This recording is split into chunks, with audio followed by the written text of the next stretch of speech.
ओम शांति। आज 20 दिसंबर 2020 की अव्यक्त मधुर महावाक्य रिवाइज है 20-3-1987।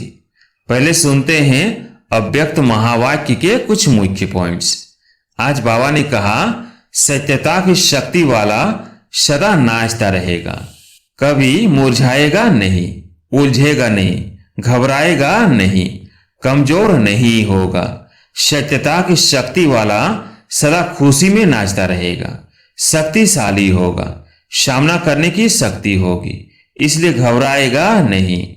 बाबा ने कहा, आप सभी सत्यता की शक्तिशाली श्रेष्ठ आत्माएं हो। सत्य ज्ञान, सत्य बाप, सत्य प्राप्ति, सत्य याद, सत्य गुण, सत्य शक्तियां सर्व प्राप्ति है। तो इतनी ऑथोरिटी का नशा रहता है। ऑथोरिटी का अर्थ अभिमान नहीं है। जितना बड़े से बड़ी ऑथोरिटी उतना उनकी वृत्ति में रूहानी ऑथोरिटी रहती है।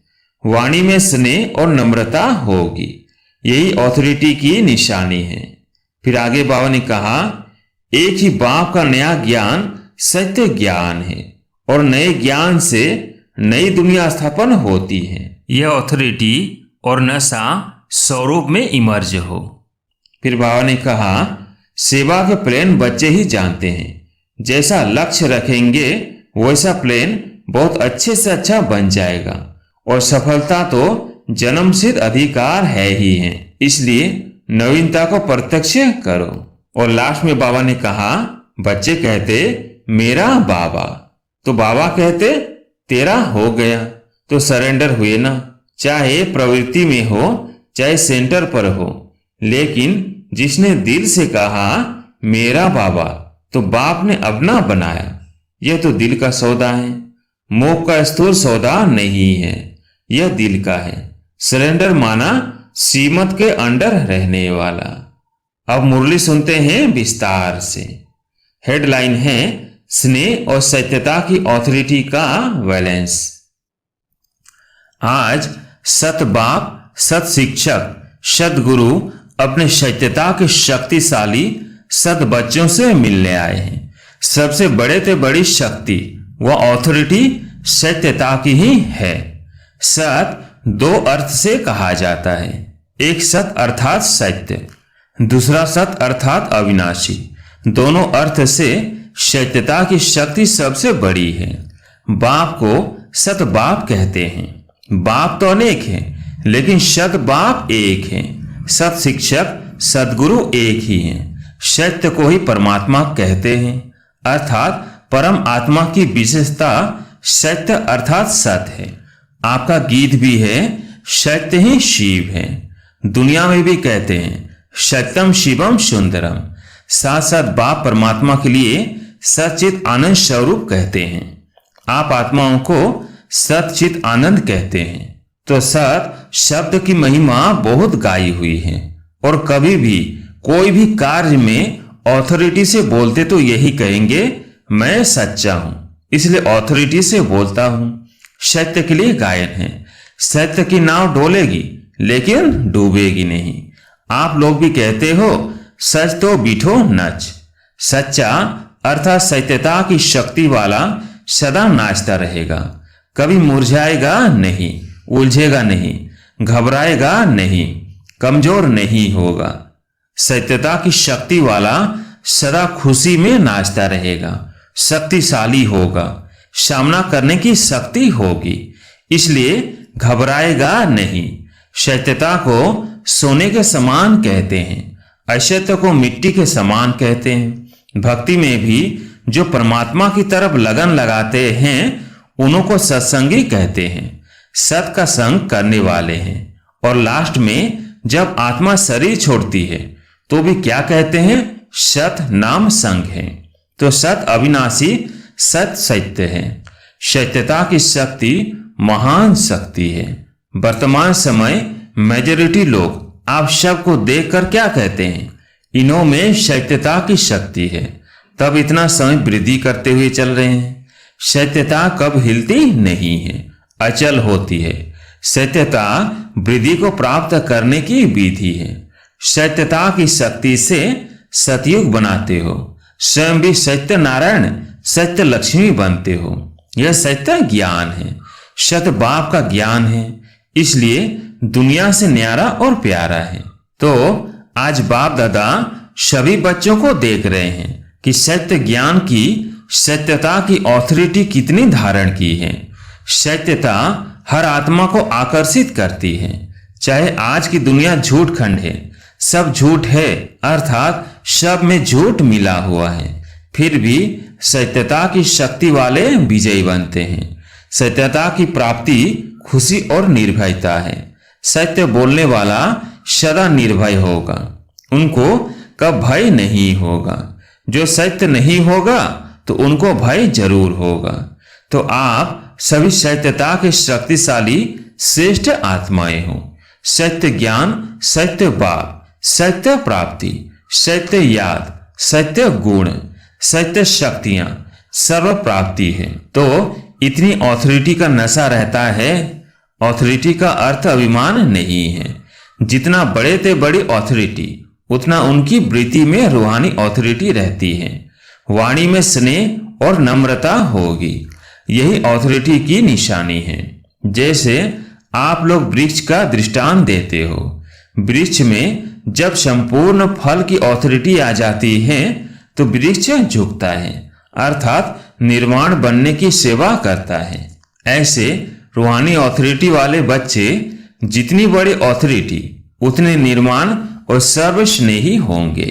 लेकिन सत्यता की ऑथोरिटी वाले निरंकारी होते हैं। तो ऑथोरिटी भी हो, नशा भी हो और निरंकारी भी हो।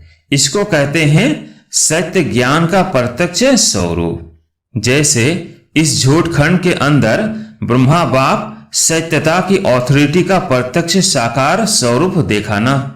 उनके ऑथोरिटी के बोल कभी भी अहंकार की भाषा नहीं देंगे। मुरली सुनते हो तो कितनी ऑथोरिटी के बोल है, लेकिन अभिमान के नहीं। ऑथोरिटी के बोल में स्नेह समाया हुआ है, निर्वाणता है, निरंकार है, इसलिए ऑथोरिटी के बोल प्यारे लगते हैं। सिर्फ प्यारे नहीं लेकिन प्रभावशाली होते हैं। फॉलो फादर है ना। सेवा में व कर्म में फॉलो ब्रह्मा बाप है, क्योंकि साकारी दुनिया में साकार एग्जाम्पल है, सैंपल है। तो जैसे ब्रह्मा बाप को कर्म में, सेवा में, सूरत से, हर चलन से चलता फिरता ऑथोरिटी स्वरूप देखा, ऐसे फॉलो फादर करने वाले में भी स्नेह और ऑथोरिटी, निर्वाणता और महानता दोनों साथ साथ दिखाई दे। ऐसे नहीं सिर्फ स्नेह दिखाई दे और ऑथोरिटी गुम हो जाए, या ऑथोरिटी दिखाई दे और स्नेह गुम हो जाए। जैसे ब्रह्मा बाप को देखा, वह अभी भी मुरली सुनते हो, प्रत्यक्ष प्रमाण है। तो बच्चे बच्चे भी कहेगा, लेकिन ऑथोरिटी भी दिखाएगा। स्नेह से बच्चे भी कहेगा और ऑथोरिटी से शिक्षा भी देगा। सत्य ज्ञान को प्रत्यक्ष भी करेंगे, लेकिन बच्चे बच्चे कहते नया ज्ञान सारा स्पष्ट कर देंगे। इसको कहते हैं स्नेह और सत्यता की ऑथोरिटी का बैलेंस। तो वर्तमान समय सेवा में इस बैलेंस को अंडरलाइन करो। धरनी बनाने के लिए स्थापना से लेकर अब तक 50 वर्ष पूरे हो गए। विदेश की धरनी भी अब काफी बन गई है। भले 50 वर्ष नहीं हुए हैं, लेकिन बने बनाए साधनों पर आए हो, इसलिए शुरू के 50 वर्ष और अब के 5 वर्ष बराबर हैं। डबल विदेशी सब कहते हैं हम लास्ट सो फर्स्ट हैं। तो समय में भी फास्ट सो फर्स्ट होंगे ना। निर्भय की ऑथोरिटी जरूर रखो। एक ही बाप का नया ज्ञान सत्य ज्ञान है, और नए ज्ञान से नई दुनिया स्थापन होती है। यह ऑथोरिटी और नशा स्वरूप में इमर्ज हो।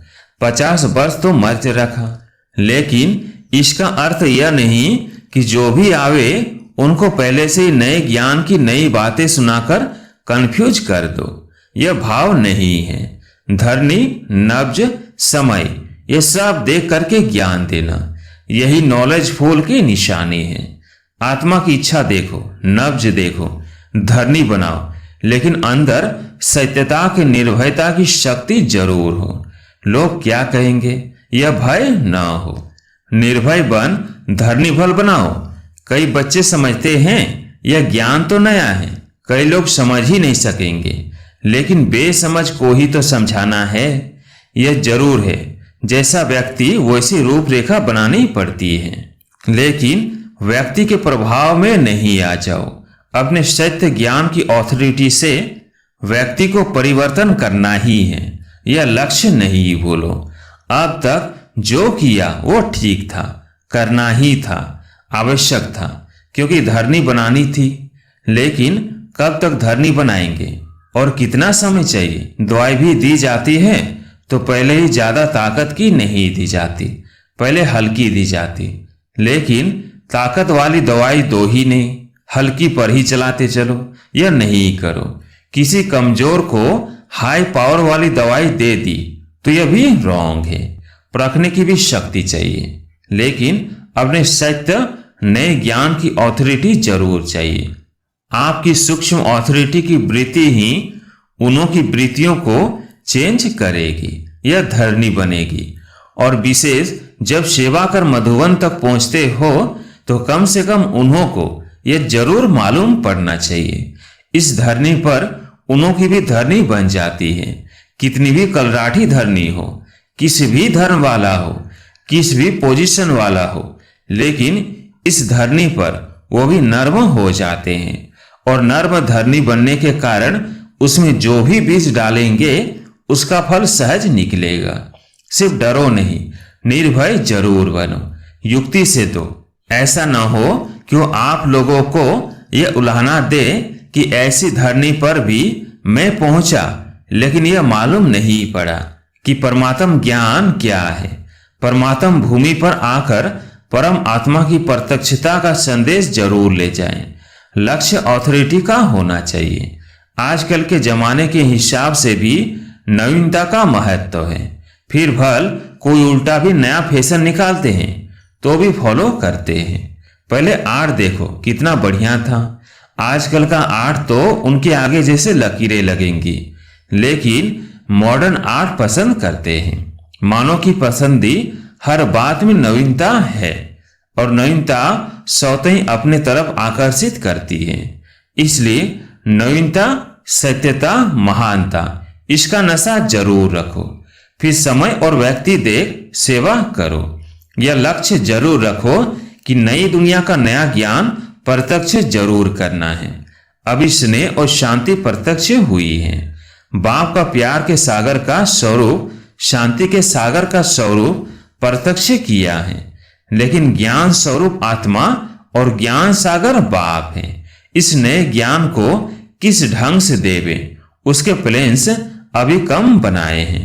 वो भी समय आएगा जो सभी के मुख से यह आवाज निकलेगा कि नई दुनिया का नया ज्ञान यह है। अभी सिर्फ अच्छा कहते हैं, नया नहीं कहते। याद की सब्जेक्ट को अच्छा प्रत्यक्ष किया है, इसलिए धरनी अच्छी बन गई है। और धरनी बनाना पहला आवश्यक कार्य भी जरूरी है।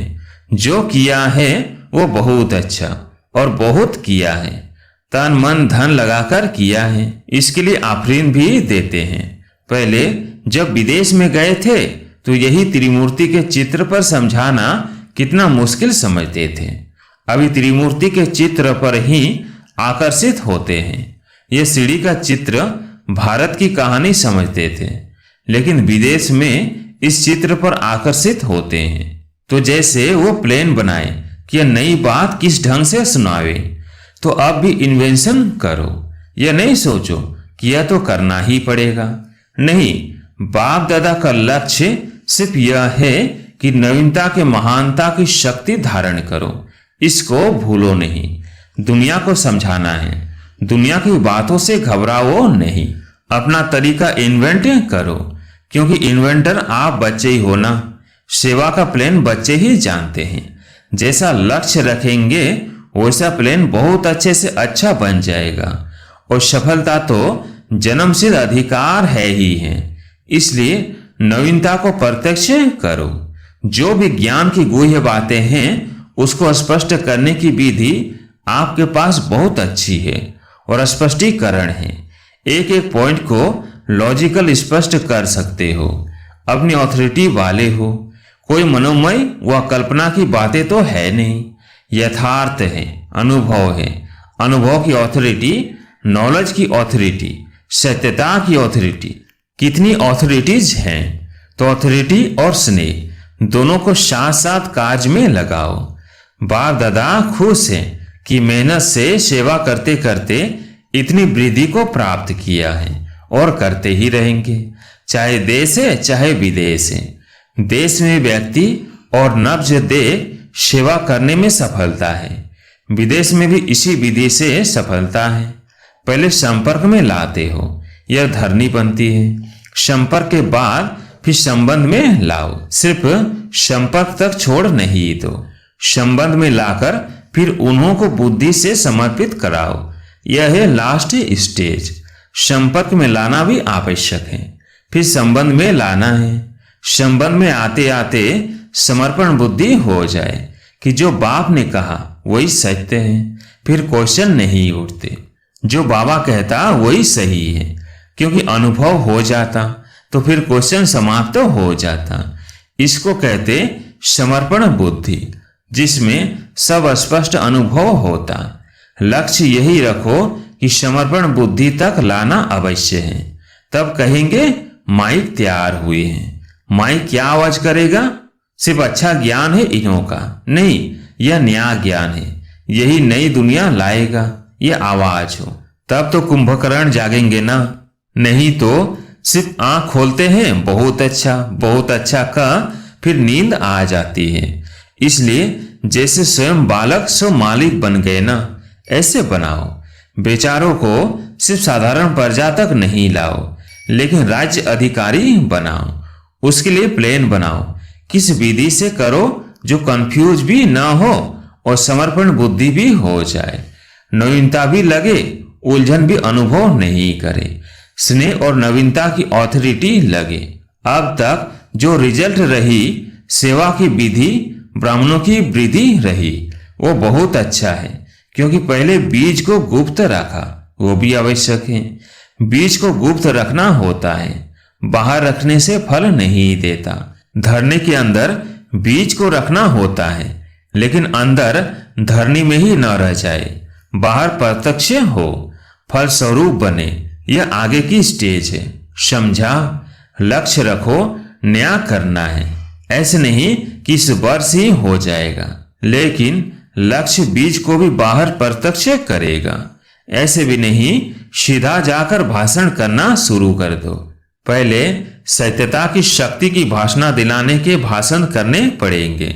आखिर वो दिन आए ये सब के मुख से निकले, जैसे ड्रामा में दिखाते हो ना।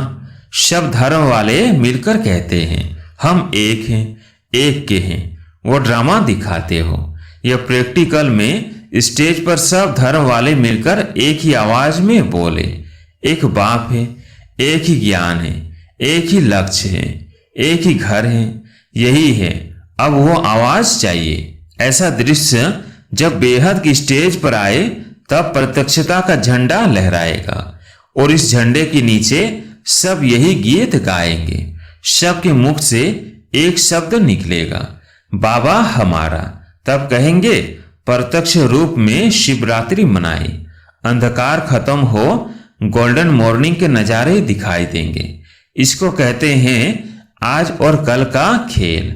आज अंधकार, कल गोल्डन मॉर्निंग। यह है लास्ट पर्दा, समझा? बाकी जो प्लान बनाए हैं वो अच्छे हैं। हर एक स्थान की धरनी प्रमाण प्लान बनाना ही पड़ता है। धरनी के प्रमाण विधि में कोई अंतर भी अगर करना पड़ता है तो ऐसी कोई बात नहीं है। लास्ट में सभी को तैयार कर मधुबन धरनी पर छाप जरूर लगानी है। भिन्न भिन्न वर्ग को तैयार कर स्टैंप अर्थात छाप जरूर लगानी है। पासपोर्ट पर भी स्टैंप लगाने के सिवाय जाने नहीं देते हैं ना, तो स्टैंप यहाँ मधुबन में ही लगेगी। ये सब तो है ही सरेंडर। अगर ये सरेंडर नहीं होते तो सेवा के निमित्त कैसे बनते? सरेंडर है तब ब्रह्मकुमार ब्रह्म कुमारी बन सेवा के निमित्त बने हो। देश चाहे विदेश में कोई क्रिश्चियन कुमारी व बौद्ध कुमारी बनकर तो सेवा नहीं करते हो। बीके बनकर ही सेवा करते हो ना, तो सरेंडर ब्राह्मणों की लिस्ट में सभी है, अब औरों को करना है। मर्जीवा बन गए, ब्राह्मण बन गए। बच्चे कहते मेरा बाबा, तो बाबा कहते तेरा ही हो गया, तो सरेंडर हुए ना। चाहे प्रवृत्ति में हो चाहे सेंटर पर हो, लेकिन जिसने दिल से कहा मेरा बाबा, तो बाप ने अपना बनाया। यह तो दिल का सौदा है, मोह का स्थूल सौदा नहीं है, यह दिल का है। सरेंडर माना श्रीमत के अंडर रहने वाले। सारी सभा सरेंडर है ना, इसलिए फोटो भी निकला है ना। अब चित्र में आ गए तो बदल नहीं सकते। परमात्मा घर में चित्र हो जाए यह कम भाग्य नहीं है।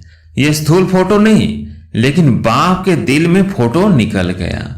अच्छा, सर्वसत्यता की ऑथोरिटी वाले श्रेष्ठ आत्माओं को, सर्व नवीनता और महानता को प्रत्यक्ष करने वाले सच्चे सेवाधारी बच्चों को, सर्व स्नेह और ऑथोरिटी के बैलेंस रखने वाले, हर कदम में बाप द्वारा ब्लेसिंग अर्थात आशीर्वाद लेने के अधिकारी श्रेष्ठ आत्माओं को, सर्व सत अर्थात अविनाशी रत्नों को, अविनाशी पाठ बजाने वालों को, अविनाशी खजाने के बालक सो मालिकों को, विश्व रचता सत बाप, सत शिक्षक, सदगुरु का याद प्यार और नमस्ते।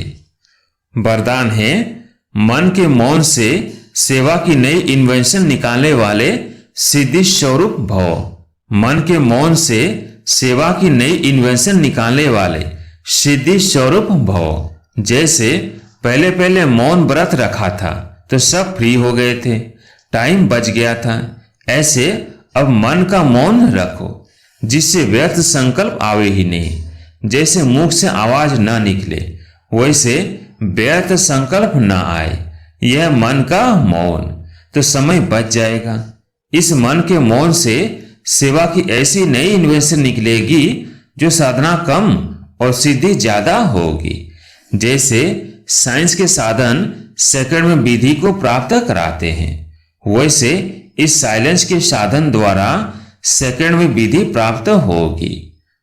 स्लोगन है, जो स्वयं समर्पित स्थिति में रहते हैं सर्व का सहयोग भी उनके आगे समर्पित होता है। आज एक विशेष सूचना है, आज मास का तीसरा रविवार है। सभी राजयोगी तपस्वी भाई बहने साय 6:30 से 7:30 बजे तक विशेष योग अभ्यास के समय अपने लाइट माइट स्वरूप में स्थित हो, भ्रिकुटी के मध्य बाप दादा का आह्वान करते हुए कंबाइंड स्वरूप का अनुभव करें और चारों ओर लाइट माइट की किरणें फैलाने की सेवा करें। अच्छा, ओम शांति।